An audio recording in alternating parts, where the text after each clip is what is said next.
قرآن مجید کی تلاوت، ترجمہ، تفسیر، حدیث، نعتیں، تجوید، گرامر کے لیے اس چینل کو سبسکرائب کریں، ویڈیو کو شیئر کریں اور لائک کریں۔ نحمدہ و نصلی علی رسول الکریم، اما بعد، فاعوذ باللہ من الشیطان الرجیم، بسم اللہ الرحمن الرحیم۔ آج کا ہمارا موضوع گفتگو ہے سورۃ بنی اسرائیل۔ یہ سورہ مکہ میں نازل ہوئی ہے۔ اس کی 111 آیات اور 12 رکوع ہیں۔ نام اور وجہ تسمیہ: اس سورہ کو سورۃ الاسراء بھی کہتے ہیں، چونکہ اس سورہ میں نبی کریم صلی اللہ علیہ وآلہ وسلم کے اسراء اور معراج کا ذکر ہے۔ بنی اسرائیل اس لیے کہتے ہیں کہ اس میں بنی اسرائیل قوم کا ذکر ہے۔ نیز اس کو سورۃ السبحان بھی کہتے ہیں۔ گزشتہ سورت سے ربط: سابقہ سورت میں زیادہ تر توحید کے دلائل کا بیان تھا اور اس سورت میں زیادہ دلائل نبوت اور شریعت کے احکام کا بیان ہے۔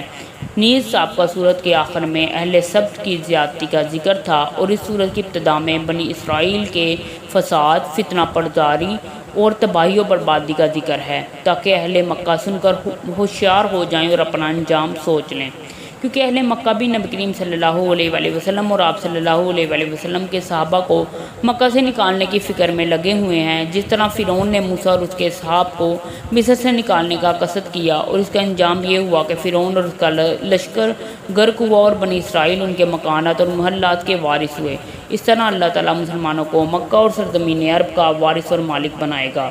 زمانۂ نزول: اس سورت کی پہلی آیت ہی بتا رہی ہے کہ یہ سورت سفر معراج کے بعد نازل ہوئی اور معراج ہجرت کے 1 سال پہلے نبوت کے 10ویں سال ہوئی۔ شان نزول: نبی کریم صلی اللہ علیہ وآلہ وسلم کو توحید کی بلند آواز کرتے ہوئے 12 سال ہو چکے تھے۔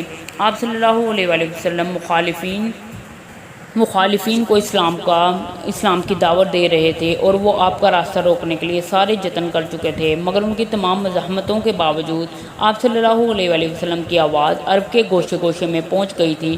عرب کا کوئی قبیلہ ایسا نہ رہا جس میں 2-4 آدمی آپ صلی اللہ علیہ وآلہ وسلم کی دعوت سے متاثر نہ ہو چکے ہوں۔ خود مکے میں ایسے مخلص لوگوں کا ایک مؤثر جتھا بن چکا تھا جو ہر خطرے کو اس دعوت حق کی کامیابی کے لیے انگیز کرنے کو تیار تھے۔ مدینے میں اوس اور خزرج کے طاقتور قبیلوں کی بڑی تعداد آپ صلی اللہ علیہ وآلہ وسلم کی حامی بن چکی تھی۔ اب وہ وقت قریب آنے لگا تھا جب آپ صلی اللہ علیہ وآلہ وسلم کو مکے سے مدینے منتقل ہو جانے اور منتشر مسلمانوں کو سمیٹ کر اسلام کے اصولوں پر ایک ریاست قائم کر دینے کا موقع ملنے والا تھا۔ ان حالات کے پیش نظر معراج پیش آئی اور بعد میں سورت نازل ہوئی اور واپسی پر یہ پیغام نبی کریم صلی اللہ علیہ وآلہ وسلم نے دنیا کو سنایا۔ فضیلت سورت بنی اسرائیل: صحیح بخاری میں سیدنا عبداللہ بن مسعود سے مروی ہے کہ سورت بنی اسرائیل، سورت کہف اور سورت مریم سب سے پہلے، سب سے بہتر اور بڑی فضیلت والی ہیں۔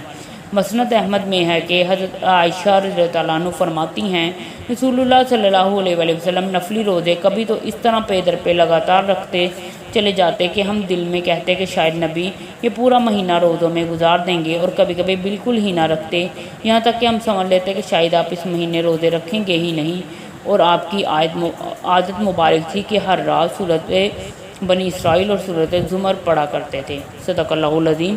مہربانی کر کے اس چینل کو سبسکرائب کریں اور صدقہ جاریہ سمجھ کے خود بھی سبسکرائب کریں، دوسروں سے بھی کروائیں، اور سبسکرائب کرنا بالکل فری ہے۔